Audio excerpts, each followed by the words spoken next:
Hai semuanya, saya Lia Islami.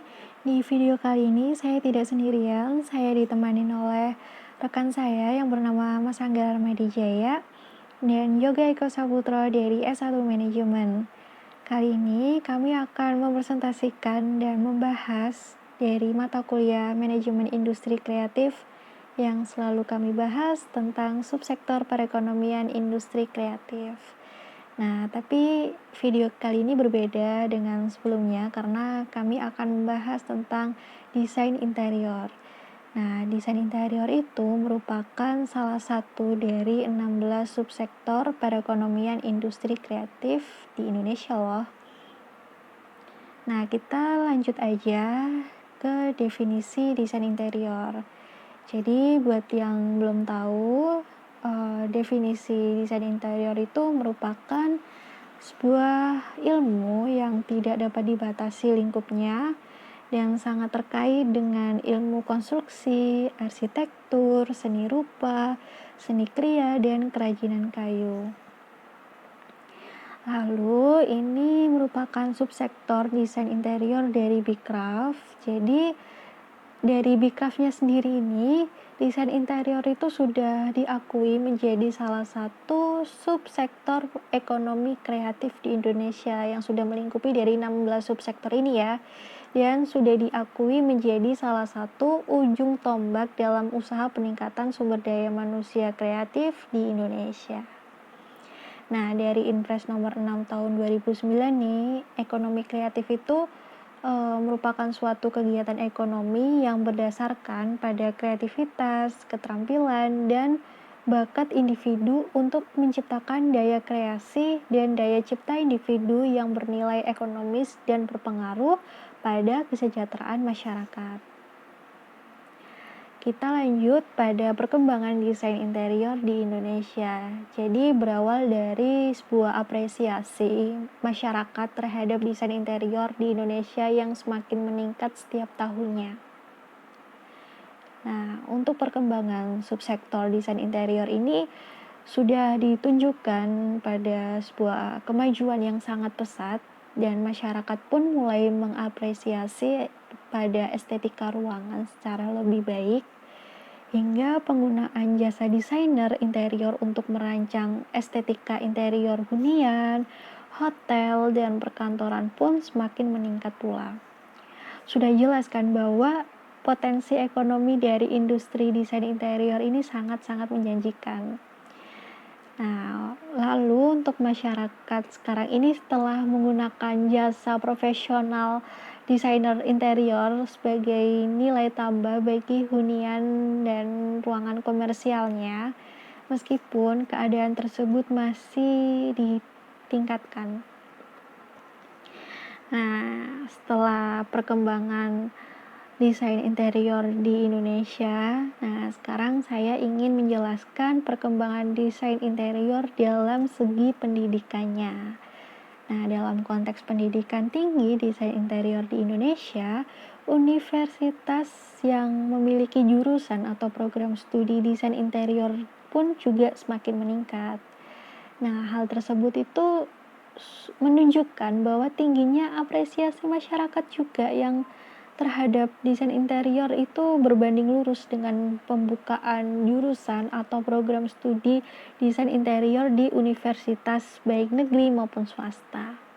Nah, di sini saya sudah mencari data dan sudah tercatat nih bahwa sudah ada 42 program studi desain interior di Indonesia dan sudah ada 23 universitas yang telah terakreditasi dan sudah ada 5 yang tercatat yang telah terakreditasi A seperti ITB, ISI Yogyakarta, Universitas Petra Surabaya, Institut Teknologi Nasional Bandung, dan yang terakhir ISI Denpasar.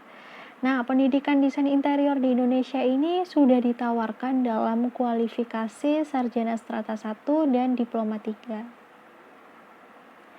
Nah, sekarang saya akan membahas apa sih tujuan desain interior ini. Nah, tujuannya adalah untuk menciptakan pemahaman baik terhadap desain tata ruang dalam, pemahaman yang baik yang merupakan itu sebuah kunci sukses pekerjaan seorang perancang dalam hal arsitek maupun dari desain interior pun sendiri seperti itu.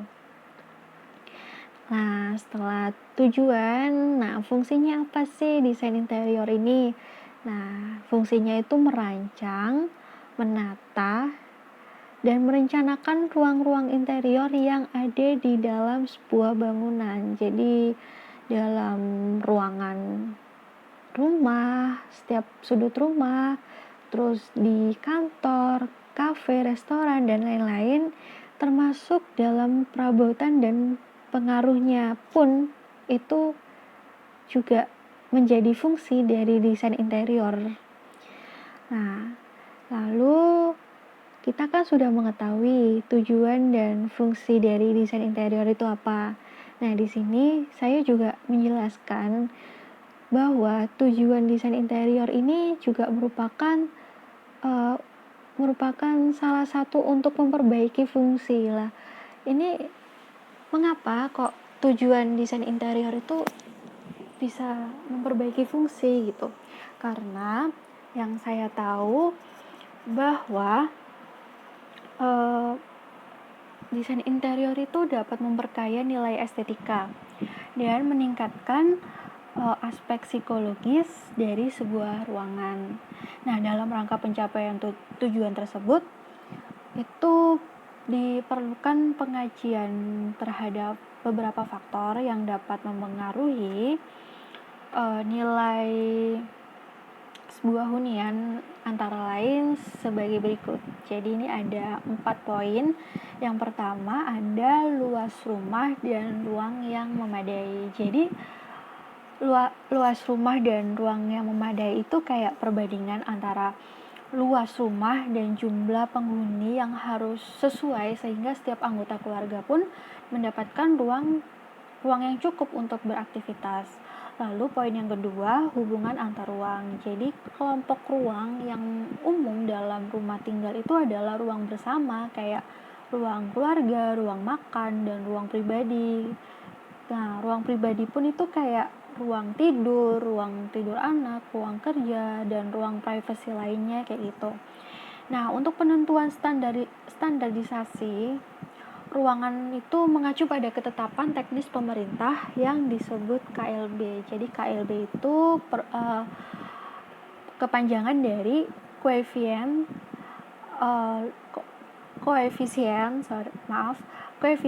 luas bangunan.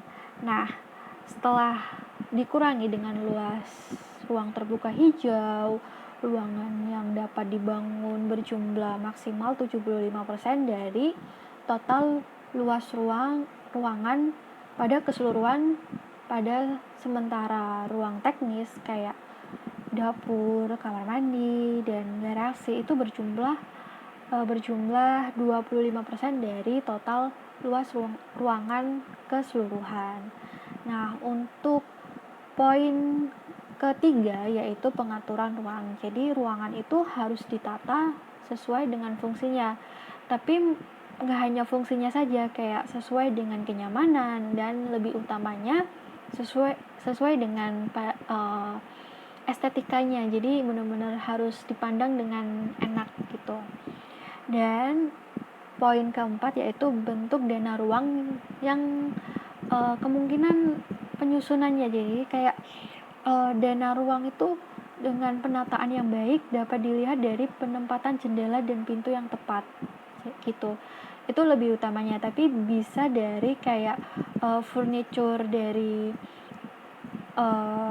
misalkan furniture meja, kursi, lemari, sofa, dan lain-lain kayak gitu. Lalu kendala apa saja sih karya bidang desain interior? Jadi untuk persoalannya itu saat ini dalam bidang desain interior itu masih terbatasnya pasar sasaran jasa desain interior.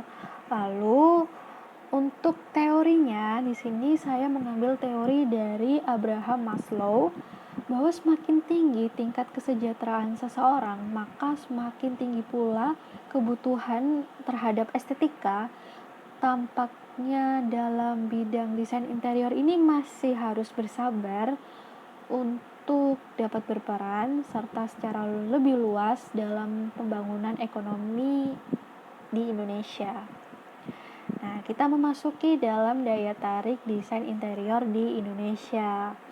Nah, di sini tema etnik di Indonesia itu sudah diangkat loh ke dalam karya-karya desain interior dan sudah menjadi dasar dan daya tarik juga dari luar negeri, dan sangat luar biasa gitu responnya. Dan modern dan etnik yang digabung dan diolah sedemikian rupa itu sudah menjadi suatu karya yang unik.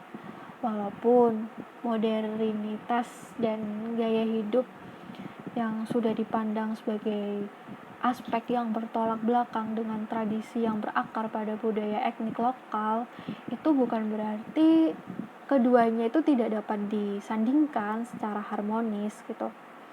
Nah, kenapa gitu? Karena hal ini tuh tampaknya sesuai dengan kaidah bentuk mengikuti budaya gitu.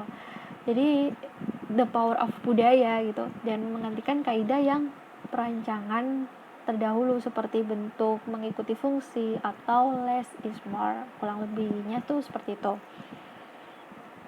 Nah, dampak subsektor apa sih dari desain interior ini gitu, dampak subsektor perekonomian industri kreatif ini?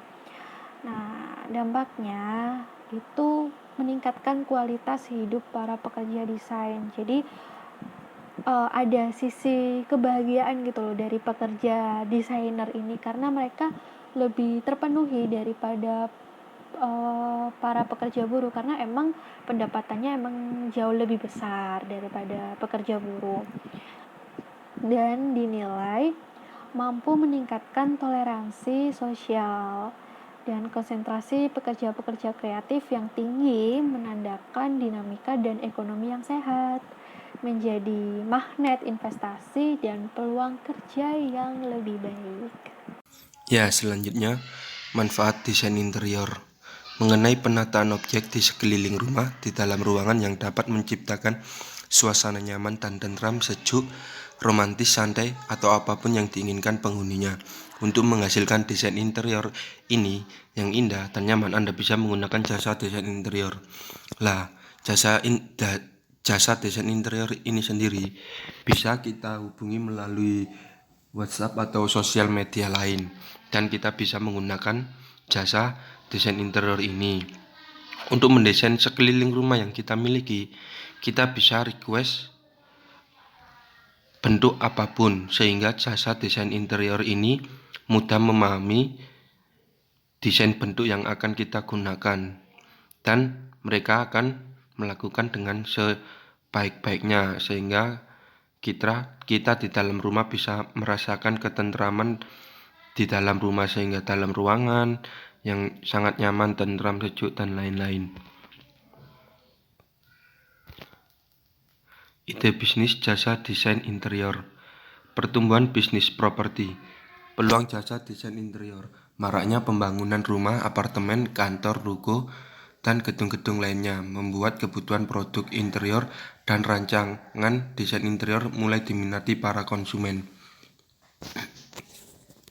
Peluang jasa desain interior ini merupakan sangat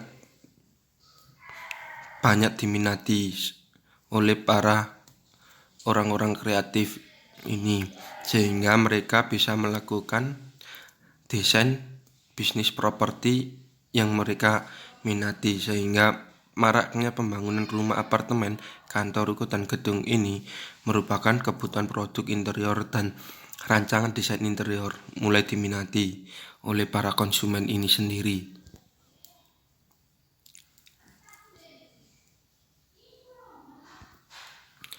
Lintas ruang, jasa desain interior. Lintas ruang merupakan ide bisnis dalam bentuk jasa desain interior yang berdampak pada perekonomian industri kreatif di Indonesia, melayani kebutuhan interior rumah, kantor, hotel, restoran, kafe, dan lain-lain.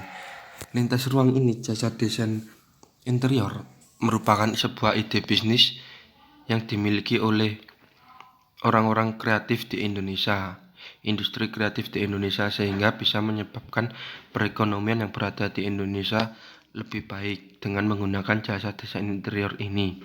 Dan mereka bisa melayani segala bentuk apapun, seperti contohnya rumah, kantor, hotel, restoran, kafe. Dan untuk jasa desain interior yang memiliki industri kreatif yang lebih besar, mereka bisa menyebabkan sebuah iluminasi karya-karya mereka lebih bagus sehingga banyak diminati oleh seorang konsumen. Peluang lintas ruang merupakan salah satu peluang bisnis yang cukup menjanjikan. Di era yang instagramable ini, semua tempat unik tentu menjadi daya tarik sendiri bagi beberapa orang untuk berkunjung dan menikmati desain yang unik dan menarik demi spot foto yang bagus. Dengan begitu, peluang ide bisnis desain interior menjadi salah satu hal yang bisa dicoba. Peluang bisnis ini merupakan bisnis yang sangat menjanjikan untuk menciptakan desain-desain yang unik dan menarik. Seorang jasa desain interior, mereka berpikir lebih keras ke arah depannya dengan berkembangnya zaman era globalisasi ini. Mereka harus meningkatkan daya kreativitasnya mereka dan keunikannya sehingga mereka memiliki banyak ide untuk digunakan dalam lintas ruang ini dan menghasilkan banyak konsumen yang mereka minati sehingga menghasilkan tempat ternyaman, spot foto yang bagus untuk menarik konsumennya. Ya, ini lintas ruang jasa desain interior. Perkiraan biaya modal, biaya investasi awal 1 unit mesin CNC router 159.900.000, 1 unit komputer 5 juta, 1 unit stabilizer 3000 volt yang 2.500.000, biaya tak terduga 5 juta, biaya operator 2.500.000, total biaya 174.900.000 rupiah. Biaya operasional estimasi biaya listrik operasional selama 1 bulan 1.500.000, biaya menggunakan mata bor 1.200.000, estimasi kurang lebih 100 per menit kali 8 jam per hari, 25 hari. Total biaya operasionalnya 2.700.000 rupiah. Desain interior, yaitu ada analisis bisnis dengan harga jual atau pendapatan dari jasa mesin CNC router, yaitu harga jasa mesin CNC Fine di pasaran itu sekitar 5.000 per menit. Yang kedua adalah jasa laser per jam, diperkirakan dengan harga 300 per jam. Yang ketiga adalah estimasi kerja efektif mesin per hari kurang lebih 4 jam, yaitu diperkirakan 12 juta. Jadi total omset jasa mesin 1 per bulan atau selama 25 hari yaitu sekitar 30 juta per bulan. Selanjutnya, harga jual sebelumnya belum termasuk harga material. Harga material akan bergantung pada material apa yang digunakan. Dari simulasi perhitungan di atas menghasilkan BEP, yaitu break even point, dengan rumus nilai profit sama dengan nilai omset dikurangi biaya operasional, yaitu 30 juta rupiah dikurangi 2.700.000 dengan menghasilkan 27.300 per bulannya. Break even point yaitu sama dengan nilai investasi awal dan nilai profit per bulan, yaitu 174.900 dikurangi 27.300 dan sama dengan 6,4 bulan investasi Anda akan kembali. Selanjutnya adalah strategi usaha. Untuk lintas ruang, setiap usaha yang sukses dan menguntungkan perlu strategi bisnis yang terplanning atau sudah dirancang. Begitu pula dengan bisnis interior dan eksterior rumah.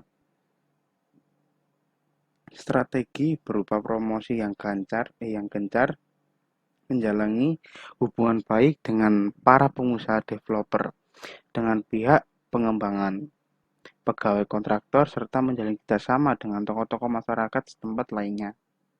Itu dari strategi usaha lintas ruang. Selanjutnya adalah tantangan usaha lintas ruang. Tantangan di bisnis desain interior ini terletak pada konsumen yang akan terus bertambah. Dengan konsumen yang semakin bertambah, kami harus siap untuk menambah desain yang sesuai diinginkan pasar dan tentunya atau sesuai tren sekarang. Jadi konsumen itu bisa memilih desain sendiri sesuai sesuka hatinya yang ingin mau di media promosi dari lintas ruang itu adalah yang pertama memesan dari mulut ke mulut, yaitu kedua dari menyebut relasi, yang ketiga ikut pameran, yang keempat promosi di media sosial, yang kelima di promosi di marketplace, yang keenam ada promosi online